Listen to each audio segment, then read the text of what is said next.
আজকের ম্যাচের ফলাফলটা আমাদের পক্ষে না গেলেও দলের যে ফাইটিং স্পিরিটটা রয়েছিল সেটি নিয়ে আপনি কতটা সন্তুষ্ট? না দেখেন যে আজকে যে আমরা হারছি আগেরটাও সেম একটু আগে থেকে বেটার আসছে, বাট তারপরেও যখন আবদুল্লাহ আমার কাছে মনে হয়েছিল আরেকটু আগে যদি নিতে চান্সটা হয়তো ভালো আসতে পারে। বাট আমরা বল কিন্তু অলরেডি ভালো করছি, বাট আরেকটা জায়গায় যেটা আমি বলতে চাই স্পেশালি যে আমরা টপ অর্ডার ফেল করতেছি, এই জায়গাটা আর কি একটু থিঙ্কিং করতে হবে। আচ্ছা, ক্যাপ্টেন, এখনো সিরিজের একটা ম্যাচ বাকি রয়েছে। হয়তো পরবর্তী ম্যাচ জিতলে আমরা সিরিজটা ড্র করতে পারি। তো এই পরবর্তী ম্যাচটিতে আপনি ব্যাটিং অথবা বোলিং কোন সাইডটিতে বেশি উন্নতির দিকে ফোকাস, আমাদের উন্নতি করা উচিত বলে আপনি মনে করেন?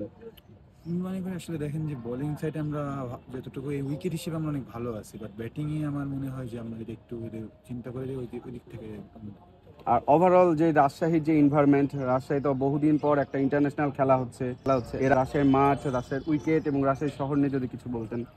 না অবশ্যই দেখেন আমি এখানে অনেক ম্যাচ খেলছি রাজশাহীতে। রাজশাহী আসলে উইকেট অনেক ভালো, এখানে গ্রাউন্ডগুলো অনেক ভালো, আউটফিল্ড সব কিছু দিক বেস্ট আছে।